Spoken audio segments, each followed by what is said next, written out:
Vamos então nós falamos da igreja, então como era a igreja dos cristãos primitivos, lá do primeiro, segundo, terceiro século. E agora nós vamos falar de aspectos, pode passar, aspectos aí de vida cristã, não vamos falar de tudo, né? Mas nós vamos falar do casamento, por exemplo, que eu acho que é interessante. A visão deles era de plena crença em Hebreus 13, 4. O que diz em Hebreus 13, 4? Digno de honra entre todos seja o matrimônio, bem como o leito sem mácula, porque Deus julgará os impuros e adúlteros. Então eles tinham plena crença nisso aí, para eles era digno de honra o matrimônio. É claro que alguns, seguindo os conselhos de Paulo lá em 1 Coríntios, qual é o capítulo? Conselho para não se casar. 1 Coríntios 7, exatamente. Então o conselho de Paulo, alguns seguiam, porque realmente era sofrimento em cima de sofrimento. Vocês já devem ter visto filmes em que o indivíduo não tem nenhum medo de morrer, mas se o bandidão lá pegar alguém da família dele, muda tudo, certo? E ele muda da água para o vinho. Então, evidentemente que naquelas condições de perseguição, muitos optaram realmente por não se casar, para não empilhar sofrimento sobre sofrimento. E para que isso também não fosse uma pedra de tropeço para eles, né?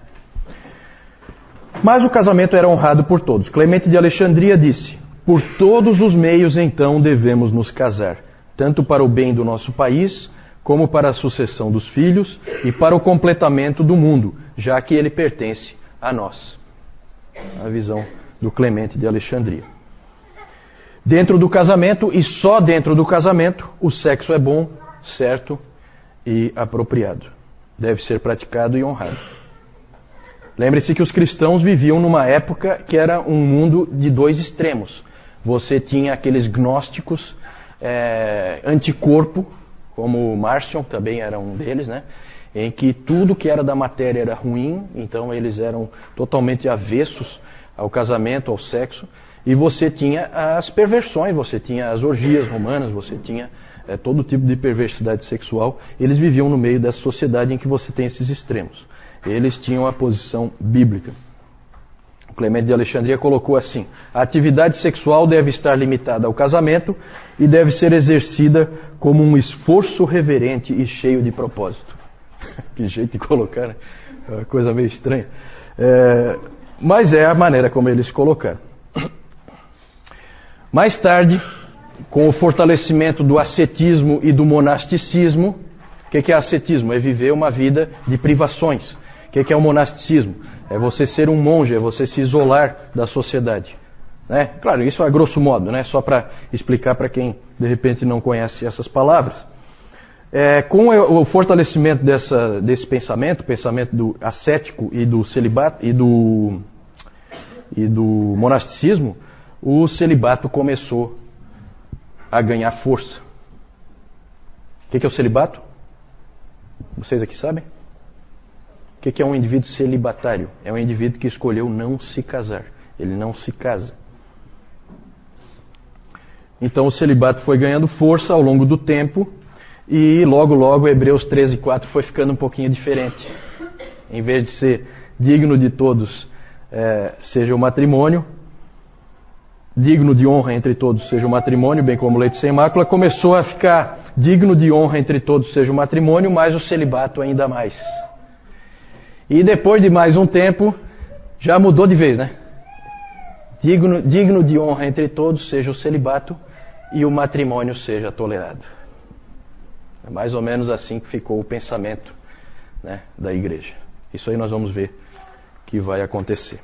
Tá? Mas no início não, tá? No início a gente tinha uma visão bem boa, bem clara a respeito do casamento. Vamos falar próximo aí da sociedade. Eles tinham já essa tensão. O grande problema da vida do cristão em sociedade é a tensão dele com o mundo. Continua sendo um problema para nós também, pelo menos deveria ser, para muita gente já não é mais, né? Essa tensão entre o mundo, nós estamos no mundo, mas nós não somos do mundo. Essa tensão nós fomos colocados nela pelo nosso Senhor, não é? Ele pediu expressamente para o Pai que não nos tirasse do mundo, mas que nos livrasse do mal. Então a gente vive essa tensão. O Diogneto, ele diz o seguinte: nós pertencemos a este mundo, nós somos cidadãos deste mundo. Nós fazemos, dentro dos limites da nossa fé, todas as coisas que as outras pessoas fazem. E ao mesmo tempo, nós somos estrangeiros. Então é difícil, sempre isso aí traz dificuldades, traz problemas. Um aspecto interessante a respeito dos cristãos na sociedade é que eles eram pró-vida. E tem assim uns fatos bem interessantes que os cristãos, eles começaram a ser conhecidos por serem as pessoas que ajuntavam as crianças que eram jogadas fora. É interessante porque existe uma carta do ano 1 antes de Cristo, de um marido que tinha viajado. Ele mandou uma carta para a esposa. É uma carta de amor, uma carta romântica, em que ele fala palavras românticas para a esposa. E essa esposa dele estava grávida. E aí ele, num determinado momento, ele diz para ela o seguinte na carta: se for menino, fique com ele. Se for menina, jogue fora. É muito interessante porque essa era a cultura da época. E não é só assim como hoje a gente sabe de coisas que acontecem, por exemplo, na China, que as meninas são jogadas fora e os meninos não. Não, meninos eram jogados fora também, certo? Porque é aquela coisa, gravidez indesejada e tal, e então havia essa cultura de se jogar fora o filho, né? Uma coisa horrível. E é interessante porque isso aí acabou sendo uma oportunidade de testemunho para os cristãos, porque aí quem é que ia lá juntar a criancinha? Os cristãos. Eles iam lá e adotavam então aquela criança, porque eles eram pró-vida desde o início. Eles eram também contra o aborto, que também era praticado, só que o aborto era menos praticado do que jogar o filho fora. Por que será?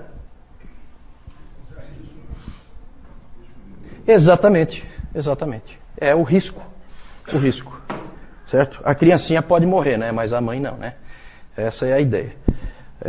A minha vida é mais importante que a do meu filho. Interessante esse tipo de pensamento. E os cristãos costumavam recolher as crianças e eram totalmente contra o aborto, que era praticado, mas era menos praticado.